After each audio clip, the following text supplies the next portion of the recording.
LIC policy மொழி பிரச்சனையால சர்ச்சைக்குள்ளா இருக்கு. என்ன அப்படின்னா, எல்ஐசி பாலிசி வெப்சைட்குள்ள போன உடனே டிஃபால்ட்டா எப்பயுமே இங்கிலீஷ் தான் இருக்கும். ஆனா அதுக்கு பதிலா அங்க ஹிந்தி இருந்திருக்கு.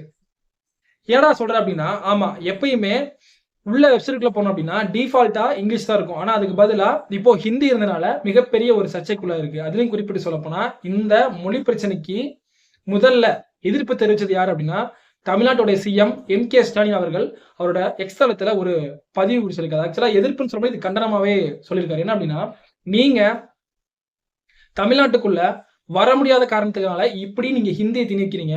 அதுவும் கிட்டத்தட்ட 250 மில்லியன் பீப்புள் பயன்படுத்துற இந்த வெப்சைட்ல நீங்க ஹிந்தியை கொண்டு வரீங்கன்னு சொல்லிட்டு அவரோட கண்டனத்தை தெரிவிச்சிருக்காரு. அது மட்டும் கிடையாது, டிஎம்கேல இருக்கிற பல தலைவர்கள் அவங்களோட கண்டனத்தை வந்து தெரிவிச்சிருக்காங்க. அதுலயும் குறிப்பிட்டு சொல்ல போனா எம்பி கனிமொழி அவங்களோட கண்டனத்தை கடிதம் மூலியமா நிர்மலா சீதாராமனுக்கு ஒரு கடிதமாவே அனுப்பியிருக்காங்க.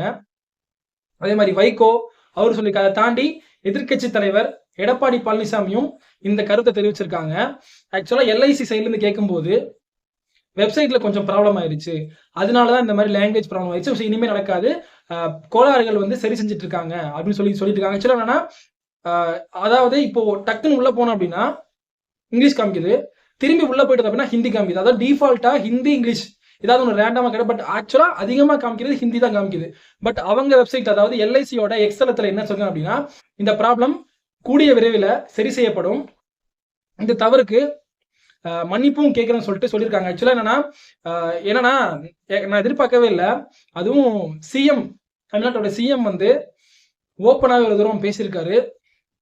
ஆக்சுவலா இந்த மாதிரி விஷயத்துக்கு பேசிதான் ஆகணும். ஏன் அப்படின்னா, இப்போ இவர் கண்டனம் தெரிவிக்கணும்னு வச்சுக்கோங்களேன், எதிர்கட்சிகள் எல்லாருமே வந்து கேள்வி கேட்க ஆரம்பிச்சு. என்னங்க ஹிந்தி உள்ள வந்திருக்கு, ஏன் நீங்க கேள்வி கேட்கலன்னு சொல்லிட்டு எல்லாருமே வந்து கேள்வி கேட்க ஆரம்பிச்சுருவாங்க. அதனால இவர் வந்து டைரக்டாவே கொஸ்டின் கேட்டாரு. ஆக்சுவலா எனக்கே டவுட், என்னன்னா இவ்வளோ நாளா இங்கிலீஷ் இருந்துச்சு, பட் சடனா வந்து ஹிந்தி வருது.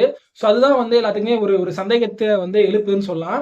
அண்ட் கண்டிப்பா வந்து இனிமே இந்த மாதிரி வந்து அதாவது இது எல்ஐசி பாலிசின்னு கிடையாது, வேற வெப்சைட்டுக்குள்ளேயோ இல்லை இந்தியாவில் இருக்கிற டாப் மோஸ்ட் ஏதாவது ஒரு இடம், அதாவது தமிழ்நாட்டு மக்களும் யூஸ் பண்ற ஏதாவது ஒரு ஆப்ல ஹிந்தி மொழி வந்துச்சு அப்படின்னா கண்டிப்பா இதை விட அதிகமாக வந்து எதிர்ப்பு வரும்னு நினைக்கிறேன். அதுலேயே ரீசெண்டாக சொல்ல போனால் ஒரு 6-5 இயர்ஸ்க்கு முன்னாடி கூட ஹிந்தி தெரியாது போடான்னு சொல்லிட்டு எல்லாருமே இந்த ட்ரெண்ட் பண்ண ஆரம்பிச்சாங்க.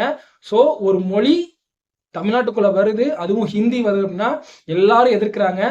என்னன்னா ஹிந்தியை வந்து ஒரு செகண்ட் லாங்குவேஜா கத்துக்கலாம், ஆனா அதுதான் மெயின் லாங்குவேஜா உள்ள கொண்டு வரும் அப்படின்னா அது வந்து ஏற்கப்படாது. ஸோ எனக்குமே அது வந்து விருப்பம் இல்லை. ஸோ உங்களுக்கு இதுல ஏதாவது உடன்பாடு இருக்கா, இல்ல வந்து இந்த மாதிரி எனக்கு விஷயம் தெரியாது அப்படின்னா தெரிஞ்சுக்கோங்க. ஏன்னா நிறைய விஷயங்கள் நடக்குது, பட் நம்ம தான் வந்து தெரியாம இருக்கோம். ஒரு லாங்குவேஜ் அதாவது என்ன சொல்றது, அந்த எல்ஐசி அந்த வெப்சைட்ல ஜஸ்ட் ஒரு லாங்குவேஜ் வந்து மாறினதுக்கு இவ்வளோ பெரிய ஒரு சர்ச்சை வந்து ஏற்பட்டிருக்கு. நான் நினைச்சு கூட பார்க்கல இப்படி ஒரு எதிர்ப்பு வரும் அப்படின்னு. ஏன்னா சப்போஸ் இல்லை அந்த வெப்சைட்ல வந்து ஏதாவது ப்ராப்ளம் ஆச்சு அப்படின்னா இந்த மாதிரி ஆயிடுச்சுன்னு சொல்லிட்டு அவங்களே சரி பண்ணிடுவாங்க. ஆனா தமிழ்நாட்டோட சிஎம்ஏ வந்து இந்த மாதிரி வந்து அறிக்கை விட்டுருக்காரு ஹிந்தி திணிப்புன்னு சொல்லிட்டு. ஸோ இது பெரிய ஒரு சர்ச்சை தான். கண்டிப்பா இனிமேல் அந்த சர்ச்சை நடக்காதுன்னு நினைக்கிறேன்.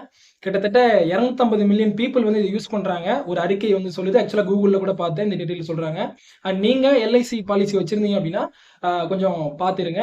அண்ட் எல்ஐசி பாலிசி நிறைய பேர் லைஃப்ல வந்து உதவுன்னு சொல்லி, ஆனா இப்போ எனக்கு அப்புறம் எனக்கு ஏதாவது ஆச்சுன்னா எனக்கு என் குடும்பம் வந்து சேஃபா இருக்கும், எல்ஐசி போட்டிருக்கும்னு சொல்லி நிறைய பேர் வாழ்க்கையை வந்து காப்பாத்துறது கூட எல்ஐசி தான். அதுல வந்து எந்த மாற்றமும் கிடையாது.